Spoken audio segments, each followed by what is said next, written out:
Há alguns meses atrás, eu decidi começar a ler a Ilíada, do poeta grego Homero, livro clássico.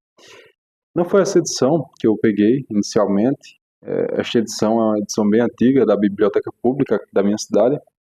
A capa é reconstruída, provavelmente.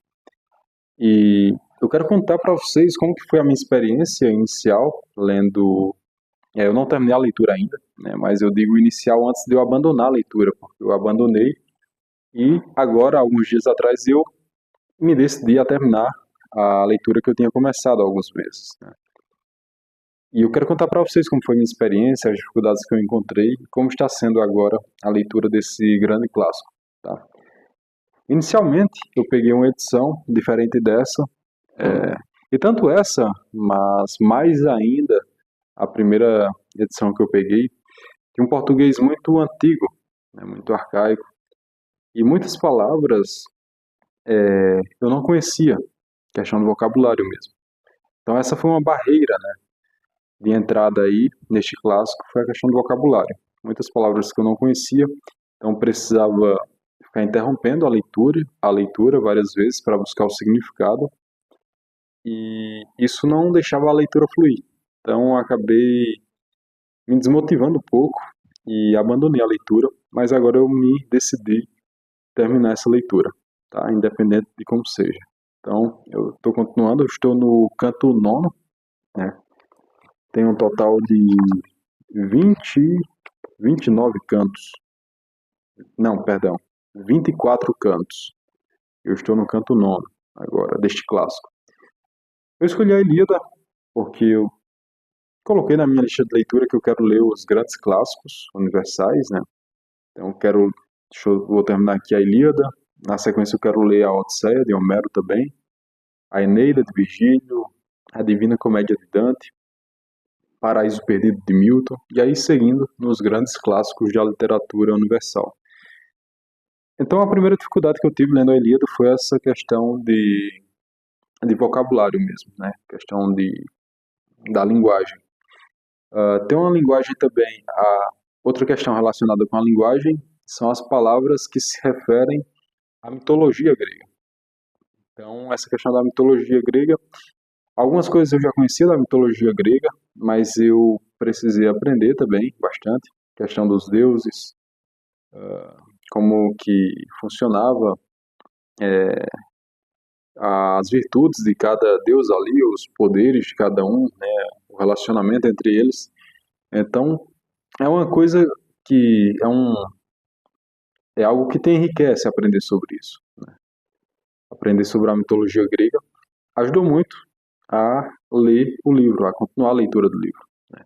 Aqui vai falar, os deuses estão totalmente relacionados ali com a guerra, né, a guerra de Troia.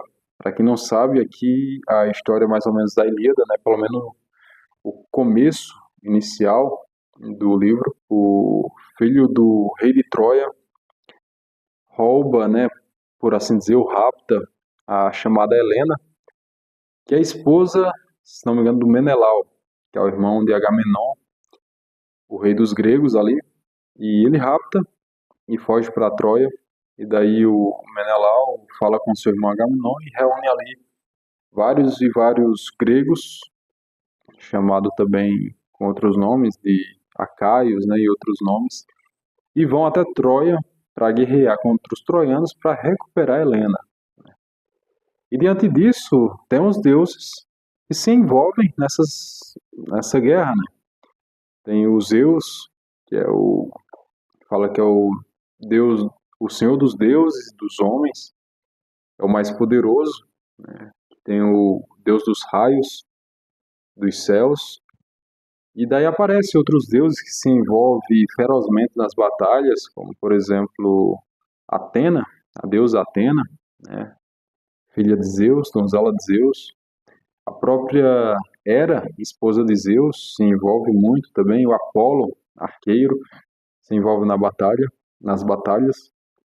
E a história é mais ou menos essa. Então, tá aqui no meio da guerra ali, gente morrendo, a espada matando as pessoas, é pedra, eles usam pedra, espada. e os deuses ajudando um lado, por vezes o outro, né? Aqui no canto nono, Zeus está ajudando os troianos, e eles estão vencendo a batalha, e Agamenon estava com medo aqui e estava querendo fugir, né? Voltar para trás, pegar os navios e voltar, desistir da guerra. Porém, tem um herói grego aqui, chamado Diomedes, que ele toma a palavra e fala: olha, os deuses te deu o cetro, né? O poder, mas não te deu coragem, que é a virtude mais nobre. Então ele incita ali os gregos a continuarem na guerra, e eles aplaudem ele, e depois um sábio chamado Nestor toma a palavra e indica que o rei manda chamar Aquiles de volta à batalha. Aquiles, para quem não sabe, é o maior herói grego aqui do livro. É o mais forte, né? Todos temem Aquiles. E Aquiles, ele decide se afastar da batalha, porque o rei tomou a sua mulher, a mulher dele, né, para ele. Então ele decidiu não ir mais, desistir da batalha. Então ele está lá, só que os gregos estão perdendo. Então Agamenon decide restituir a mulher dele e vários outros bens para que ele volte para a batalha. Então vai Odisseu, chamado Ulisses, e outros gregos até Aquiles para chamá-lo para a batalha novamente. Então o canto 9 aqui está falando sobre isso. E então essa é a história do livro, né, a narrativa falando da Guerra de Troia. E aqui surgem vários personagens que representam várias virtudes, né? Uma virtude que está sempre presente aqui, de um lado ou de outro, é a virtude da coragem, né? Vários heróis aqui, uns que já deram a sua vida em batalha, e outros que não temem a morte, né? Preferem a honra, preferem a grandeza mais do que eles temem a morte. Um deles é o próprio Heitor, né? O herói Heitor, o grande Heitor, filho de Príamo, rei de Troia.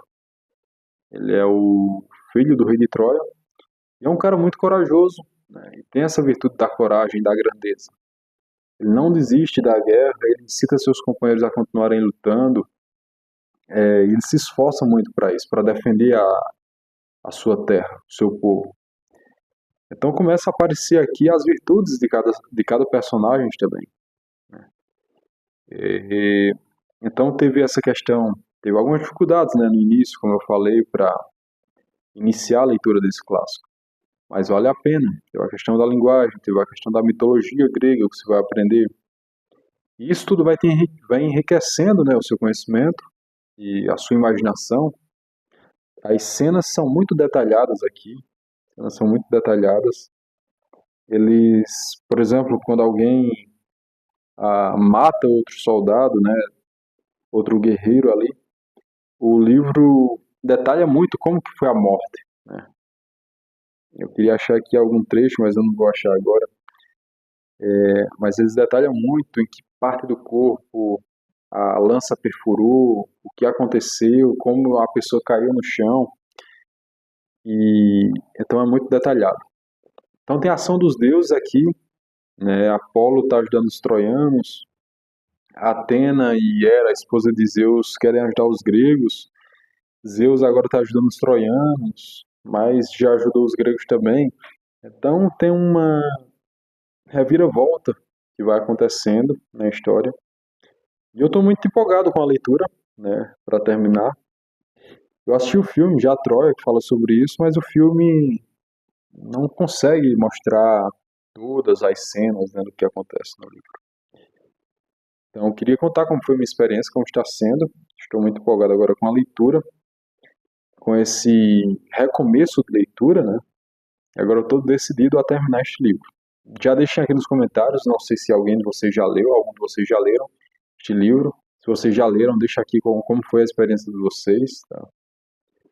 E, então, essas foram, eu acho que as duas principais dificuldades, né, de começar o livro. A questão da linguagem, do vocabulário, da linguagem ser bem arcaica, pelo menos das edições que eu peguei. Tem algumas edições aí, quem quer comprar, que tem uma linguagem que você consegue compreender melhor, né? Essa edição aqui, por exemplo, tem um português muito antigo. Para vocês terem uma ideia, a palavra esforço tem um acento circunflexo no primeiro O, né? Então eles colocavam o acento circunflexo para destacar esta sílaba tônica. No português atual não tem esse acento circunflexo, né? Só para vocês terem uma ideia. Então, tem essa questão da linguagem que pode ser uma dificuldade inicial para quem vai começar a leitura, né, deste livro. Então, colocar aqui, vou ler um trecho aqui só para vocês terem uma ideia de como que é o livro aqui, né? Como que é a linguagem dele. A passagem que eu falei, que Diomedes fala contra o rei Agamenon para ele não desistir da guerra, né? Ele estava querendo desistir, com medo, chorando, e Diomedes só uma palavra e fala para eles continuarem, e que se todo mundo desistir, ele vai continuar lutando lá até vencer os troianos, né? Então vou ler aqui só o primeiro parágrafo para vocês entenderem aqui como que é a linguagem do livro. Ele toma a palavra, Diomedes, e diz aqui, ó: por fim fala o grande Diomedes de voz poderosa. Do meu direito valendo-me, Átrida. Átrida é Agamenon, filho de Atreu. Do meu direito valendo-me, Átrida, começo insurgindo-me contra tua ideia insensata, sem que isso provoque tua cólera. Foste o primeiro a coimar-me de fraco na frente dos Dânaos. Os Dânaos são os gregos, de ser imbele e de pouco valor. Mas sobre isso, os argivos, tanto os anciões como os moços, já sabem o que hão de pensar. Zeus poderoso, nascido de Crono, negou-te uma dádiva. Deu-te sem dúvida um cetro, o mais alto penhor do comando, mas não te deu a coragem, sem dúvida a força mais nobre. Então é só para vocês terem ideia de como que é aqui mais ou menos para ter uma ideia a leitura, né? Como que é a linguagem do livro. Então o livro vai se passando assim neste ritmo, né? É um poema. Esses poemas eram declamados na Grécia Antiga, né, como que é o nome das pessoas, rapsodos, os declamadores desses poemas. Isso, os poemas homéricos eram recitados por declamadores ambulantes, conhecidos como rapsodas, que tinham um cajado como distintivo da profissão. Então eles saíam declamando, né, nas cidades. Então eles decoravam o poema. Dizem que alguns decoravam a Ilíada inteira, né? Imagina você decorar aqui, ó, um livro desse tamanho. Há quem diga que eles decoravam. Então essas foram algumas das minhas dificuldades que eu tive, né, no início. Agora está mais tranquila a leitura. Eu acredito que vale muito a pena. Tanto a questão do conhecimento que você adquire dos hábitos dos gregos, dos troianos, os exemplos de virtudes e vícios ficam muito claro aqui. A questão da mortalidade, de como as pessoas enfrentavam a morte ali e como muitas delas tinham a grandeza de enfrentar a morte em nome da honra, né? Em nome da grandeza mesmo. Então esses exemplos eu acho que são muito bons para quem está lendo compreender claramente, né, as virtudes e os vícios também, as fraquezas. A questão da mitologia grega, você aprender aqui, é muito interessante também.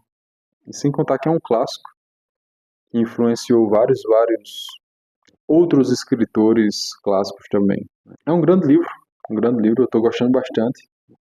Espero terminar aí nos próximos dias essa leitura. E talvez depois eu faça mais vídeos sobre este livro, tá bom? Então eu queria só falar aqui mais ou menos como foi a minha experiência. Se vocês já leram, deixa aqui nos comentários também como foi a experiência de vocês com este grande clássico da literatura universal. Agradeço a todos por assistirem este vídeo. Se vocês gostarem, por favor, curtam o vídeo. Por favor, se inscrevam no canal. Isso ajuda muito. Meus sinceros agradecimentos e até o próximo vídeo.